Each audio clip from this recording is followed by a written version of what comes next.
Yo voy a predicar con el tema, gloria a Dios, hay que pasar por el Gólgota. Es un tema muy controversial y un tema, gloria a Dios, el cual solamente de pensarlo transmite miedo, terror, gloria a Dios, porque es un lugar donde se refleja la muerte.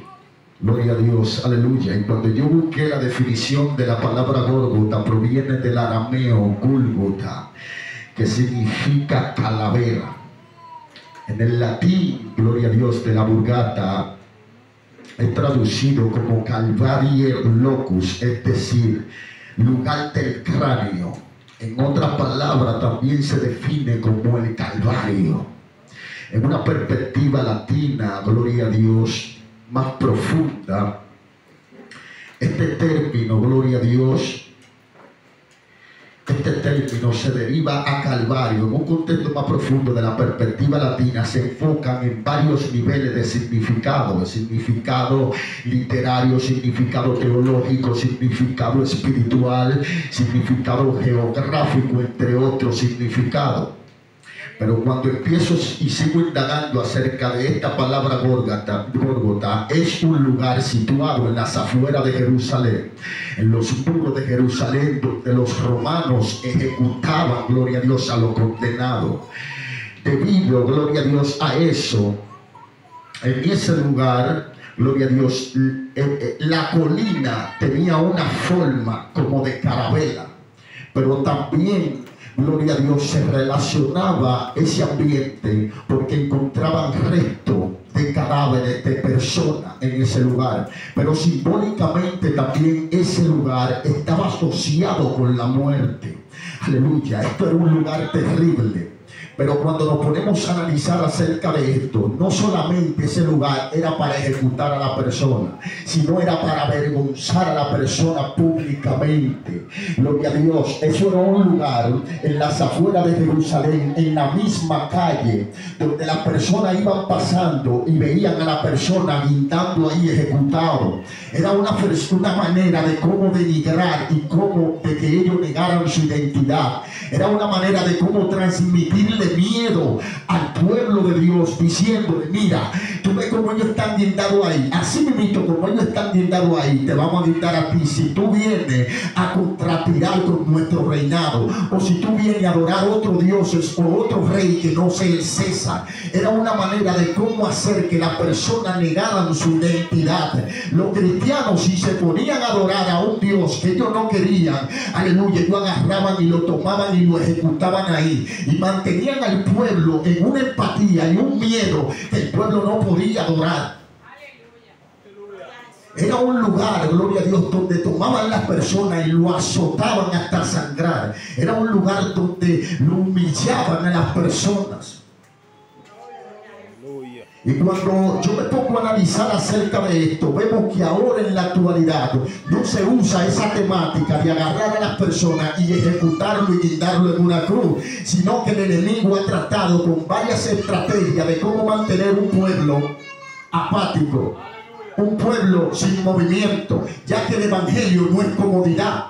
El evangelio hoy en día se brinda como comodidad de tú venir solamente a la iglesia y sentarte en un lugar, gloria a Dios, y no proclamar la existencia de Dios, porque eso es lo que provoca el enemigo. El enemigo con el sistema, las redes sociales y todo el entretenimiento, él trata de que tú te mantengas acomodado en una silla en la iglesia, que tú solamente vengas a la iglesia a mirarle la cara al otro, gloria a Dios, porque de eso es que se trata. Eso es lo que está tratando el enemigo. ¿Para qué? Para que no adoren a Dios. En la antigüedad lo que agarraban era que condenaban a las personas, lo azotaban y lo ejecutaban en un madero, pero ahora no. Ahora vemos que la persona, el enemigo, con el entretenimiento trata de mantenerlo acomodado en la iglesia para que no haga el objetivo el cual Dios quiere que se haga, que adorar a Dios fervientemente. Gloria a Dios, que para eso fue que nosotros fuimos creados. Entonces el enemigo nos mantiene entretenido para que no se manifieste lo que Dios ya determinó,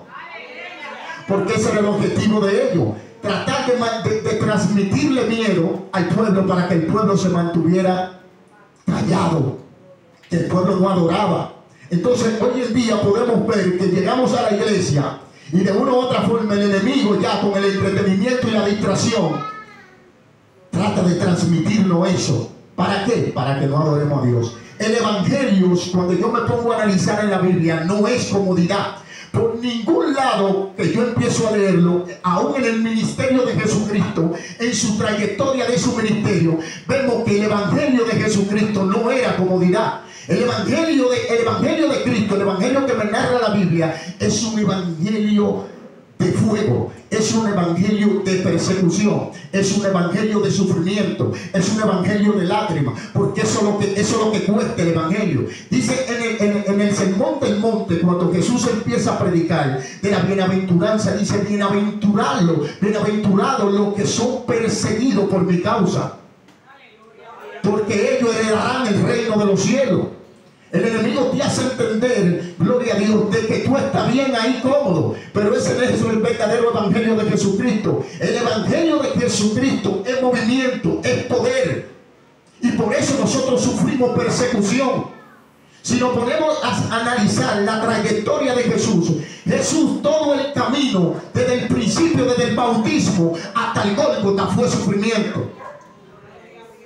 Y por eso mismo toditos los apóstoles fueron perseguidos por causa del evangelio, y todos ellos padecieron por lo mismo, persecuciones. ¿Por qué? Porque ellos proclamaban el evangelio de Cristo. Y el sistema, todo se altera cuando tú predicas el evangelio de Jesucristo. Pero podemos ver que en este tiempo es mejor predicarte un evangelio acomodado para que tú te sientes ahí y pierdas el tiempo, porque eso es lo que se está tratando de hacer en todo este tiempo. Tú ves que, un ejemplo, yo estaba leyendo el libro de Ageo. El libro de Ageo es un libro que tiene 2 capítulos, pero en el primer capítulo habla de lo que Dios le establece al hombre, al pueblo de Dios. Dios les pone las condiciones. El pueblo había salido del exilio de Babilonia, estaba en la esclavitud, y viene desde Babilonia a Jerusalén con una convicción y con una responsabilidad de reedificar el templo de Dios. Pero cuando ellos llegan a Jerusalén, ellos dicen: no, todavía no es el tiempo de reedificar la casa de Dios. Pero no era el tiempo para reedificar la casa de Dios, pero ellos agarraron y se pusieron a reedificar su propia casa.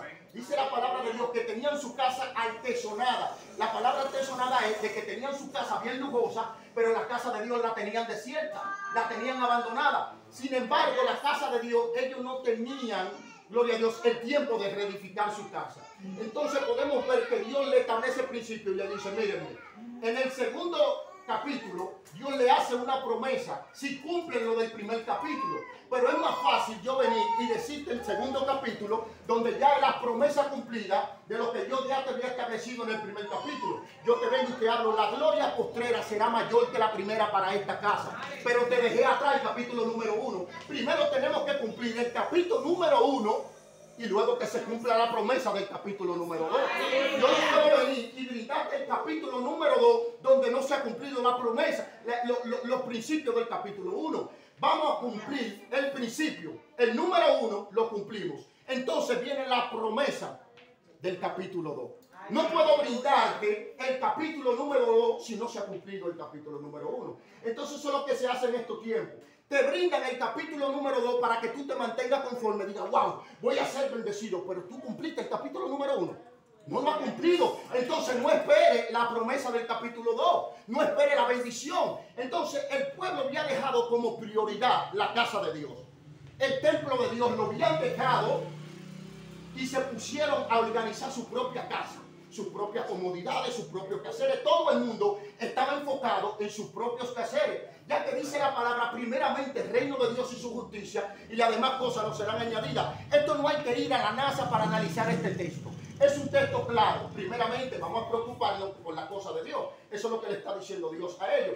Que después yo voy a hacer temblar los cielos y la tierra a su favor, y la gloria postrera será mayor que la primera. Pero había que cumplir primero un principio que Dios había establecido. ¿Cuál? Ve al monte, corta madera y reedifica mi casa. Luego que tú le pongas atención a mi casa, yo te voy a bendecir. Solamente preocúpate de lo mío. Entonces, ¿qué ha hecho el enemigo todo este tiempo? Tratar de enfocarnos nosotros en nuestros propios quehaceres, en nuestro propio trabajo, en nuestro propio afán, para que nos olvidemos de la casa de Dios, que es de donde viene la bendición que nosotros necesitamos. No es malo que nosotros reedifiquemos cualquier cosa o hagamos cualquier cosa, pero aquí está hablando en dos connotaciones. El templo de Dios, en ese tiempo, se habla de edificar un cuadro, 4 paredes. Pero en el simbólico espiritual habla del templo que es de nosotros. Nosotros somos un templo donde el Espíritu Santo, Dios, mora en nosotros, de que nosotros tenemos que preocuparnos de que Dios habite en nosotros primeramente, para después nosotros enfocarnos en lo que nosotros nos queremos que nos corresponde. Amén. Entonces, cuando me pongo a analizar acerca de esto, podemos ver que el enemigo lo que ha tratado es de mantener al hombre y a la mujer entretenidos. Los profetas evangelistas, podemos ver en las redes sociales cómo se predica de prosperidad. Es muy bueno la prosperidad, es muy bueno la prosperidad, es muy bueno tener vehículos, es muy bueno tener todo eso. Pero si yo no he cumplido los principios que están establecidos en la Biblia, yo no puedo esperar, gloria a Dios, bendiciones, porque es que yo no estoy preparado todavía. A través de que Dios, gloria a Jesús, a través de que Dios, tú lo vas buscando, Él va formando carácter en ti, para que tú puedas recibir una bendición. Hay personas que no están preparados para recibir 10,000 pesos. Si reciben 10,000 pesos, no vuelven más a la iglesia.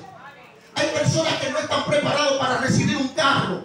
Si reciben un carro, se van de Samaná para allá, no vuelven para acá. Eso se mantiene de fiesta en fiesta. Entonces, cuando tú entras a la presencia de Dios, es que Dios va formando todo esos carácter. Dios va formando tu carácter para que tú puedas recibir la bendición que Dios te quiere mandar. Es por eso que hay personas que Dios les quiere regalar 10 millones de pesos, pero se los manda de 2,000 en 2,000. Porque no están preparados todavía. Entonces, el que nos capacita y nos prepara para poder recibir la bendición es Dios en el secreto. Entonces, lo que tenemos que preocuparnos por lo de Él primero, y luego las bendiciones van a venir.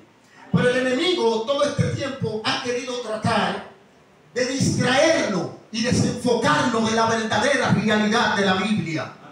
La Biblia es clara, la Biblia no hay que tratar de analizar de que yo creo que este capítulo dice esto. No, ello hay diccionario bíblico donde nosotros podemos buscarle el contexto de lo que quiere decir la Biblia. Porque a veces nosotros humanamente queremos analizar un texto bíblico y lo sacamos de contexto. Es muy importante tratar mejor de decir las cosas tal y como están ahí, porque esa es la palabra que va a transformar a un pueblo. Ahora en estos tiempos nos dejamos ver nosotros. Cuando predicamos delante del púlpito, no reflejamos a Cristo, sino nos reflejamos nosotros mismos. Nos dejamos para que nos halaguen. Eso era lo que hacían los escribas y los fariseos, que todo lo que ellos hacían era para que las personas llamaran la atención a las personas, para que le dijeran rabí, maestro. De que no era maestro, era para que su obra sea exaltada delante de los hombres. Ellos la ley, ellos la aplicaban, la decían, pero ellos no la vivían. Aleluya, gloria a Dios. Y en estos tiempos podemos ver cómo las personas, aleluya, quieren transmitir un mensaje para la comodidad del pueblo, para sentar a un pueblo acomodado, para que el pueblo no se vaya, para que el pueblo se quede quieto dentro de la iglesia. Mentira del diablo. Mejor yo quiero que haya 3, pero que sean 3 que se vayan para el cielo y no 20 que se pierdan. Aleluya. Por eso hay que dar la palabra tal y como está en la Biblia establecida, porque esa es la palabra que te va a cambiar, esa es la palabra que te va a transformar. Si te cambio el mensaje te va a mantener todo el tiempo siendo la misma persona y acomodado en el mismo lugar.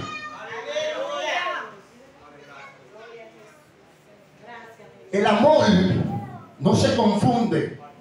El amor cuida, corrige, protege. Hay un sentimiento y hay un amor. Es mucho la diferencia. Se lo explico por la Biblia. El apóstol Pedro, en un momento cuando Jesús tenía que partir de la tierra, él tenía que ir a Jerusalén y morir y padecer y resucitar al tercer día. Pero cuando Pedro se da cuenta de esto, va donde el maestro y lo jala aparte y le dice: maestro, aleluya, ten compasión de ti mismo. Le dice él: que en ninguna manera te suceda esto. Y Jesús le dijo: apartado de mí, Satanás, porque pone las cosas, aleluya, en la tierra y no en la cosa de los cielos. Aleluya, dando a entender lo que él estaba diciendo era algo, gloria a Dios, que humanamente estaba bien. Él no quería que Jesús muriera, pero Jesús tenía una responsabilidad con la humanidad, aleluya, que él no entendía eso. Entonces lo que yo te quiero decir es: yo tengo una responsabilidad contigo a través de este mensaje, que cuando viene a ver si te cambia el mensaje, aleluya, cuando viene a ver condenado soy yo, el que tiene el problema soy yo, aleluya. Jesús era muy cuidadoso, Jesús era muy cuidadoso con la responsabilidad que él tenía. Él no esperaba de que nadie le viniera con conversaciones de doble sentido. Jesús una vez le ponía un muro porque Jesús sabía que tenía que ir al Gólgota y ser crucificado. Pero en estos días es mejor yo transmitirte un mensaje para que cuando yo salga ahí tú me digas: wow, manito, gracias, aleluya, qué buen mensaje, pero fue porque te gustó, porque era la palabra que tú querías escuchar. Esa palabra no te va a transformar, esa palabra te va a quedar siguiendo la misma persona. Pero cuando tú le hablas de la palabra de Jesucristo tal y como él la dijo,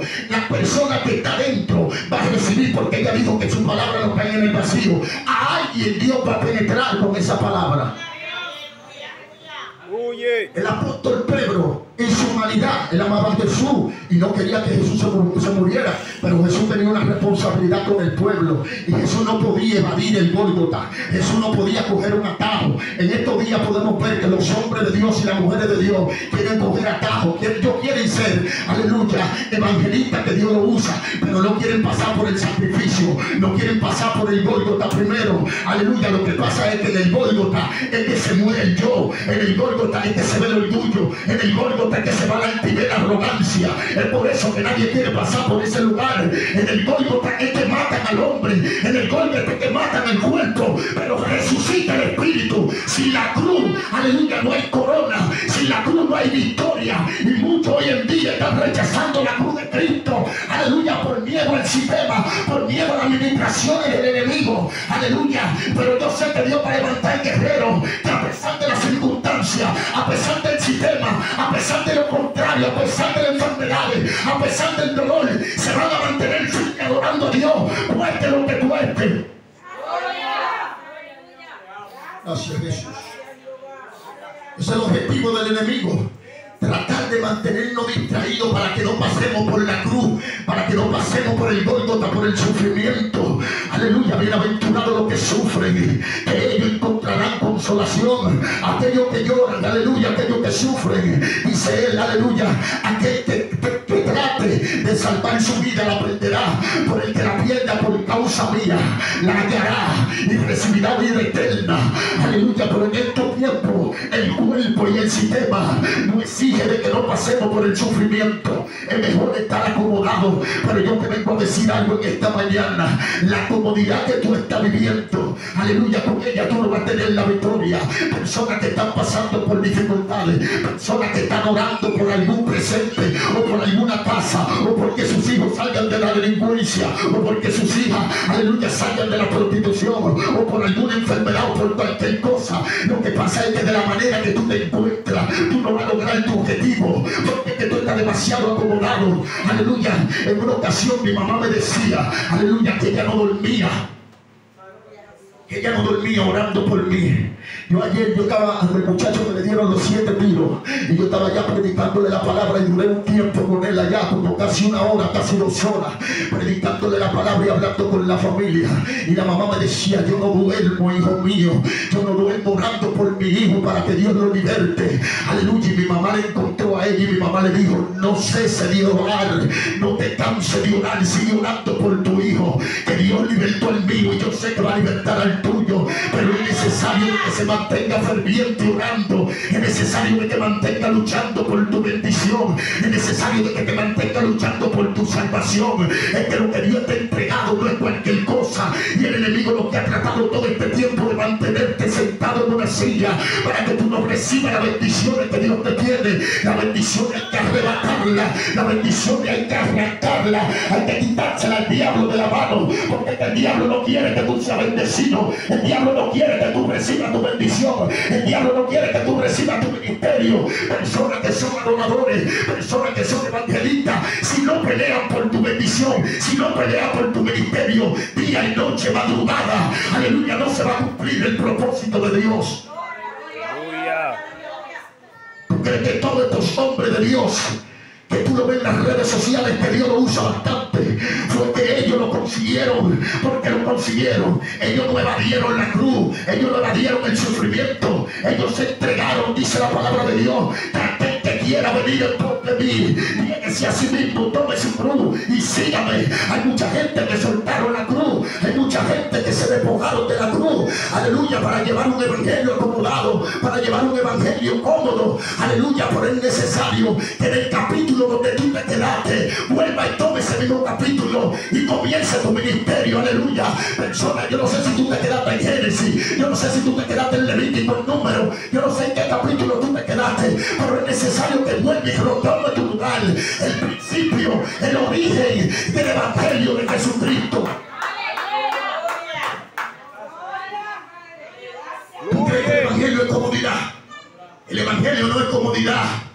Yo estoy en el principio de mi ministerio, y tú crees que yo lo que he pasado día y noche, que el Espíritu Santo no me deja dormir, que me siento agotado, mi mente con sueño, que es lo que quiero dormir, y Él me dice no puede dormir más, tienes que levantarte? Esto no es fácil, el evangelio, pero yo sé que quiero lograr un propósito, yo sé que tengo un objetivo, yo sé que tengo una responsabilidad, yo sé que Dios me otorgó una responsabilidad. Si me quedo durmiendo en la casa, no voy a lograr el objetivo, no voy a sacar a esos drogadictas del mundo, no voy a sacar a la prostituta, no voy a sacar a la lesbiana de donde están. Si me quedo acomodado, no se va a cumplir el propósito de Dios. Habían personas que antes danzaban, adoraban, y por una u otra manera el diablo lo hizo confundir, porque fue que lo confundió. Personas que eran locos en Dios, y de una u otra manera el diablo le hizo entender que eso era mentira, que eran locos, que estaban, que no actuaban de esa manera, y han negado la fe. Ya lo que ellos decían antes que era verdad, ahora salen retratándose delante de la sociedad diciendo que eran mentiras lo que ellos habían dicho, aleluya, donde al principio ellos confirmaron que eso era una verdad. Pero fue el enemigo por el sistema y la comodidad, porque hay lugares donde tú llevas un mensaje y tú no puedes entrar con ese mensaje. El mensaje tiene que estar alineado a la comodidad de la iglesia, si no, no te aceptan. Tú invitas un predicador y de que tú lo ves por las redes sociales, te estás reciando contra el pecado, la iglesia dice no, aquí no. Si tú lo ves haciendo liberación y sacando demonios y echando demonios fuera, dice para mi iglesia no va. Porque ya a lo malo le están llamando bueno y a lo bueno le están llamando malo. Pero cuando nos centramos en la Biblia y nos podemos escudriñar la Biblia, vemos que todas esas manifestaciones son las que se necesitan volver a la iglesia. Jesús echó fuera demonios, Jesús arreció contra el pecado con los fariseos y los escribas que querían tener una doble vida y una doble moral, y Jesús lo golpeaba. Jesús se lo dijo: yo no vine a abrogar la ley, sino para que la ley sea cumplida. Ellos se irritaban cuando escuchaban a alguien que quería sabotear unos argumentos del mismo Satanás, lleno de herejía, tratando de plantar dogma de hombre. Querían ponerle carga sobrepesada a los pobres infelices, y ellos ni con un dedo la tocaban. Por eso Jesús le dice: hagan lo que ellos dicen, pero no hagan su práctica. Lo que ellos dicen, háganlo, porque ellos vociferaban por la boca y decían: esto es así, la ley es así, la ley es así. Pero sus actos eran contrarios a lo que ellos decían. Entonces Jesús le dijo: hagan lo que ellos dicen, pero no su práctica. Y en estos días, gloria a Dios, yo sé que Dios va a venir con un despertar. Yo lo creo, pero es necesario de que nosotros lo provoquemos. El despertar no va a venir con comodidad. No. Hay que golpear seguro al blanco, no como al aire, dice el apóstol Pablo. Toditos unánime, un sacrificio, orarle a Dios por las peticiones que nosotros queramos. En el Pentecostés no fue uno que entró, fueron todos y se reunieron hasta que entró el viento recio y sopló y fueron todos bautizados. Pero fueron todos, no fue uno, todos. Yo puedo arrebatar mis bendiciones, yo puedo orar por ti, pero hay algo que te corresponde a ti. Tú tienes que pelear por lo tuyo. Tú tienes que pelear por tus hijos. Tienes que pelear por tu ministerio. Tienes que pelear por la responsabilidad. El enemigo es experto trayendo desánimo, distracción. El enemigo es experto distrayendo a las personas para que no cumplan el objetivo de Dios. Dice que la carne débil por el espíritu está dispuesto siempre. Yo a veces tengo anhelo y quiero salir para la calle a evangelizar y a regar tratado, pero el enemigo me dice: no, después tú lo haces mañana. Si no me despierto, me quedo en la casa y al otro día me dice lo mismo. No, mañana tú sales, ponte a leer mejor aquí, o ponte a hacer algo, ayuda a tu mamá, mira que hay que hacer esto en la casa, o hay que hacer lo otro, porque eso es el plan de él, para que no se cumpla el objetivo de la iglesia. Y todo este tiempo lo que el enemigo ha tratado de distraer a los hombres y a las mujeres de Dios. Cuando Jesús fue llevado al desierto, dice que es bautizado por el Juan el Bautista. Dice que desciende el Espíritu Santo como paloma, ungiéndolo. Jesús tenía el Espíritu Santo, pero ya el Espíritu Santo hace un acto público. Pero se abren los cielos y sale una voz diciendo: este es mi hijo amado, de quien yo tengo complacencia, dando una legalidad pública y una paternidad, entregándole la identidad a su hijo como hijo para que fuera a ejercer su ministerio, dándole la autorización de que estaba preparado para ejercer su ministerio. Pero dice que es llevado por el Espíritu al desierto para ser tentado por Satanás. Y cuando llega en aquel lugar, dice que dura 40 días y 40 noches. Los 40 días hacen un simbolismo con los 40 años del pueblo de Israel en el desierto. La purificación. Tratando de purificar la mente del pueblo de Israel de la esclavitud de Egipto. Porque ya ellos venían esclavizados y tenían la misma mentalidad estando en el desierto. Tenían la misma mentalidad de esclavitud en el desierto. Y ya vienen y caen aquí en el desierto para Dios purificar su mente, para que tengan otra mentalidad. Pero también hace simbolismo con el monte Sinaí, donde Dios le entrega la tabla de los mandamientos a Moisés. Pero también hace simbolismo con los 40 días del diluvio de Noé. Pero también hace simbolismo con Elías, con los 40 días esperando la respuesta del Señor. Pero cuando él sale, se encuentra con el enemigo y es tentado. La primera tentación fue: convierte esta piedra en pan si tú eres hijo de Dios, tratando de que Jesús evada el Gólgota. Porque todo el objetivo de Satanás era que Jesús no pasara por el Gólgota, de que Jesús tuviera su reconocimiento sin pasar por el sufrimiento. Jesús podía cumplir esa petición de convertir la piedra en pan, pero él todo el tiempo se portó como un hijo obediente. No solo del pan vivir el hombre, sino de toda palabra que sale de la boca de Dios.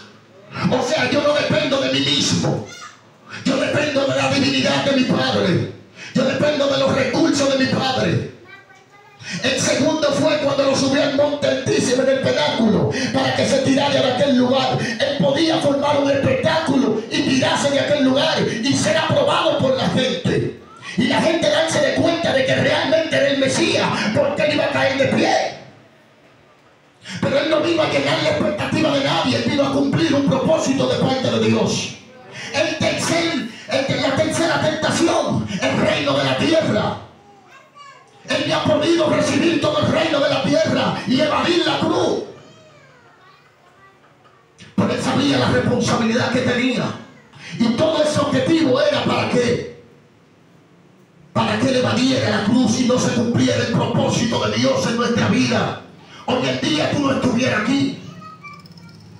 Él venció y distrajo a todo el mundo. Los fariseos, los escribas, blasfemiando, persiguiéndolo, en contra de él. Golpes, abrumaciones, calamidades, frustraciones, todo eso lo pasó él para cumplir el propósito. Es que nadie, hasta que no pase por el desierto, nadie que pase a la trayectoria de ir al Gólgota no va a recibir la victoria. Jesús tuvo la victoria, fue cuando fue crucificado en el Gólgota. Jesús tuvo la victoria en la corona, en la resurrección, fue cuando estuvo crucificado. Él fue avergonzado, es verdad que sí, él humanamente fue avergonzado. Él fue humillado delante de la humanidad, delante de todo el mundo. Pero cuando ellos vieron que resucitó al tercer día, ellos verdaderamente se dieron cuenta que era un hijo de Dios. Ellos se dieron cuenta que verdaderamente era el Mesías. Aleluya. ¿Dónde se encuentra hoy? En la diestra del Padre. Así que hoy que tú que estás aquí, es necesario de que empieces a sacrificarte. Es necesario de que empieces a pelear por tus bendiciones. Es necesario de que empieces a esforzarte, gloria a Dios, hasta cumplir la promesa de Dios que hay en tu vida. Aleluya. Esto concluye. Donde acabamos de leer, Jesús en ese lugar era un lugar de muerte. Era un lugar donde habían cadáveres de personas. Había un simbolismo asociado con la muerte. Era un lugar donde nadie quería ir ahí. Era un lugar maldito, ese lugar. Pero de ser maldito, Dios lo transformó en un altar donde fue crucificado su Hijo para la remisión de nuestro pecado de la humanidad. Lo que tú ves que pueda ser mal o maldito, Dios lo puede convertir en un altar de bendición, en un lugar de bendición. No hay victoria sin la cruz. No hay corona, no hay resurrección. Y nosotros día a día estamos evadiendo el dolor del Evangelio. El Evangelio es dolor. El Evangelio es sufrimiento. El Evangelio es sacrificio. El Evangelio es sangre. El Evangelio es angustia. El Evangelio es persecución. ¿Tú quieres ver si es mentira o es verdad? Desde hoy, métete en ayuno, oración, silicio, lectura de la palabra y evangeliza para la calle. Para que tú veas cómo se te levanta el diablo por todos lados. La familia se te levanta. Se te levantan los vecinos. Los brujos van ellos mismos allá físicamente a echarte brujería a la casa. Los policías de una vez se encuentran de que tú estás haciendo algo malo. Los delincuentes, el diablo lo envía a acabarte con la casa, a robarte todo en la casa. De una vez el enemigo se levanta. Pero nosotros no queremos pasar por eso. Y es necesario. Lo que pasa es que esa es la identidad del Evangelio. La identidad del Evangelio es el sufrimiento. No podemos evadirlo. No podemos evadirlo. Y solamente podemos prepararnos con el poder del Espíritu Santo. Porque el Espíritu Santo es que nos hace capaz de resistir todas esas pruebas. Porque humanamente Jesús no iba a poder. Jesús era 100% humano y 100% Dios. Jesús era un humano que sentía y lloraba y sangraba igual que todo. Pero él primero fue al desierto, se preparó en el desierto, vino en el poder del Espíritu. Ya su carne, su pellejo, él lo había dejado en el desierto. Ya esa carne no estaba viva, esa carne estaba muerta. Por eso un ser humano pudo aguantar tanto azote, tanta humillación, tanta calumnia, tanta galleta, tanto maltrato. Porque ya no era él. Ya era el Espíritu, él vivía en el Espíritu.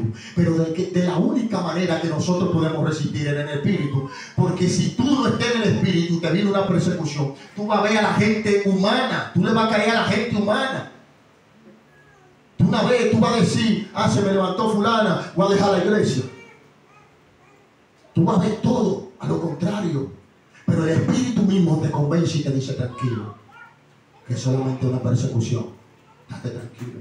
Yo me he encontrado en momentos abrumadores de una semana completa, casi 2 semanas, persecución, persecución, persecución. Miren estos días, cuando me tiraron esa gente de la cárcel, me tiraron. Todos esos días estaba yo, persecución tras persecución. El sistema, todo, las redes sociales, todo abrumado. Abrumado. Y vienen esa gente y me tiran ese asunto. Hasta mi hermano Tony me llamó. Me dijo, mi hermanito, ¿pero qué pasó? Yo vi un asunto ahí en las redes de la cárcel. Porque eso es lo que hace el enemigo. Yo me sentí mal. Yo me sentí abrumado, yo me sentí acongojado. Yo dije, Dios mío, pero ¿por qué esto a mí? Si yo todo este tiempo me he estado guardando delante de ti, ¿por qué tú me permites esto a mí? Pero es necesario. Ahí mismo Dios me dio la capacidad, porque dice la palabra de Dios que seremos perseguidos y seremos llevados delante del concilio y seremos azotados, pero que no nos preocupemos, porque el mismo Espíritu de Dios nos dará la palabra que nosotros vamos a hablar. Cuando yo me encontré en esa persecución, inmediatamente yo agarré, yo no me alteré ni nada de eso, yo empecé a predicarle la palabra de Dios a ellos. Le dije, hermanito, Dios te bendiga. Le tiré una nota de voz. Dios te bendiga, Dios te guarde. Mira, Cristo te ama. No hagan eso, lo que ustedes están haciendo está mal. Yo sé que ustedes tienen necesidad, yo sé que ustedes están presos y necesitan, pero busquen otra manera, busquen otro método, y menos con los hombres y los hijos de Dios, hombres que se están guardando, porque ellos utilizan más los pastores y los evangelistas, como son hombres que tienen una identidad y tienen un estatus delante de la gente, que los conocen como hombres serios, como pastores. Esos son los que ellos toman para amenazarlos, porque ellos no quieren salir públicamente con un testimonio como ese, tan depravado y tan feo, ¿me entiendes? Entonces ellos tratan de quitarle dinero a los pastores a través de eso. Pero yo me quedé con calma y le prediqué. Y luego me llaman de un asunto, de otro número, de que con la foto de un coronel. Entonces, antes de que él me hablara, me dice, ¿te puedo llamar? Y le dije, Dios, espérate, Dios te bendiga, Dios te guarde. Y le digo la misma palabra, va a venir juicio sobre ustedes si no se arrepienten, porque lo que ustedes están haciendo está mal. Me bloquearon. Ellos mismos me bloquearon. ¿Tú me entiendes? Yo no me alteré ni nada, porque es que el Espíritu Santo trató de convencerme y decirme, tranquilo, que es una persecución momentánea. El mismo Pablo lo dice. Esta leve tribulación, breve, que breve, son breves, traerá un eterno mayor peso de gloria, porque son leves las tribulaciones. Yo creo que fue uno de los discípulos, creo que fue el llamado Santiago, creo que fue, a ese hombre lo apedrearon y lo mataron a pedrada. Pero humanamente él mismo confesaba, gloria a Dios, el amor de Cristo y todo eso, a pesar de la dificultad y la pedrada que le daban. ¿Cómo una gente humana puede resistir algo así, siendo apedreado, golpeado, maltratado, y ellos decir, te amo, Jesús? Una gente humana no puede hacer eso. Humanamente nosotros no podemos hacer eso. Una persona en el Espíritu sí puede hacerlo. Póngase sobre eso.